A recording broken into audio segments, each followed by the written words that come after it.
साथियों, आज मैं बहुत महत्वपूर्ण घोषणा करने के लिए यह वीडियो बना रहा हूँ।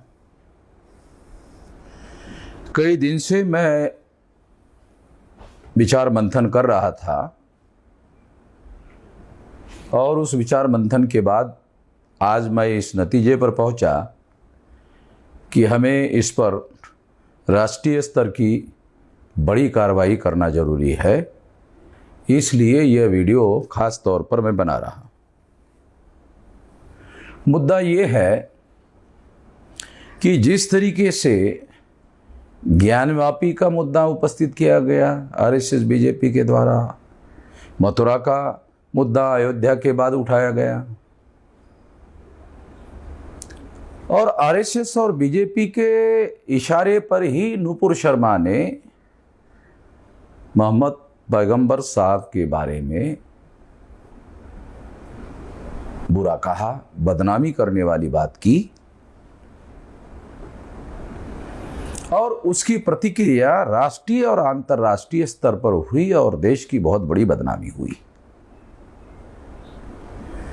अभी 2020-22 चल रहा है। आरएसएस और बीजेपी के लोगों को ऐसा लगता है कि 2024 का लोकसभा का चुनाव ज्यादा दूर नहीं है,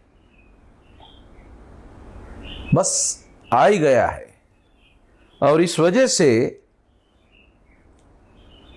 वो चुनाव की तैयारी के लिए ध्रुवीकरण करने के काम में लगे हुए हैं। हिंदू मुसलमान का ध्रुवीकरण होना चाहिए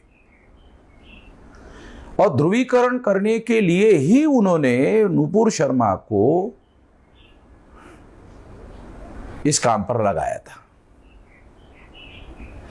और पार्टी और संगठन के नीति के तहत ही उसने बयान दिया था। यही वजह है कि पार्टी ने कार्रवाई की ऐसा दिखाया, मगर पार्टी के कार्यकर्ता आज भी उसके समर्थन में लगे हुए हैं। सोशल मीडिया में यह दिखाई देता है और सरकार ने किसी प्रकार की कोई कार्रवाई नहीं की। उसकी वजह से कई जगह फसाद हुए और फसाद जन्य हालात पैदा हुए। इस वजह से देश की एकता और अखंडता को खतरा पैदा हो गया। गांधी जी के द्वारा भी हिंदुओं को इकट्ठा करने के नाम पर जिस तरह से आजादी के आंदोलन का धार्मिकीकरण करने का काम गांधी जी ने किया और धार्मिक प्रतीकों का ही सारा का सारा इस्तेमाल गांधी जी अपने जीवन में करते रहे ताकि साधारण लोगों को इकट्ठा किया जा सके, तो उनके इस कार्य की वजह से ही हिंदू मुसलमान का मामला खड़ा हो गया था, तीव्र हो गया था और इसकी वजह से भारत का विभाजन होने का कारण बना। आरएसएस बीजेपी की वजह से जिस तरह से ध्रुवीकरण का काम गांधी जी के बाद दोबारा करने का काम शुरू हुआ, उससे यह बात सिद्ध होती है कि अगर इसी तरह से धार्मिकीकरण करने का काम, ध्रुवीकरण करने का काम, हिंदू मुसलमान का विभाजन करने का काम लगातार चलता रहा तो देश की एकता और अखंडता खतरे में पड़ जाएगी और दोबारा भारत का विभाजन होने का खतरा पैदा हो जाएगा। तो इसको रोकना होगा, इसको रोकना बहुत जरूरी है, नहीं तो दोबारा देश के एकता और अखंडता को खतरा पैदा हो जाएगा। ब्राह्मणों को देश की एकता और अखंडता से कोई लेना देना नहीं है, क्योंकि वो ब्राह्मण जो है वो मूल निवासी नहीं है, ब्राह्मण भारतीय नहीं है। ब्राह्मण डीएनए के अनुसार फाइनली प्रूव हो गया है कि वो विदेशी है। इसलिए भारत भूमि के टुकड़े होते हैं और कई बार होते हैं तो उनको इसके बारे में किसी प्रकार का दुख होने का कोई कारण नहीं है। उनका जो राष्ट्रवाद है वो ब्राह्मणों को बचाने का केवल कार्यक्रम है और कुछ नहीं है। वो अपना विदेशीपन समाप्त करने के लिए राष्ट्रवाद का सहारा ले रहे हैं और राष्ट्रवाद को तड़का लगा रहे हैं हिंदू मुसलमान के मामले का, ताकि हिंदू मुसलमान का ध्रुवीकरण हो जाए। इससे देश की एकता और अखंडता खतरे में पड़ जाएगी। पड़ जाएगी नहीं, पड़ गई है। जिस तरह का हिंदू मुसलमान का ध्रुवीकरण भारत में हो रहा है, उससे देश की एकता और अखंडता खतरे में पड़ गई है। जिस तरीके से ओआईसी यानी ऑर्गेनाइजेशन ऑफ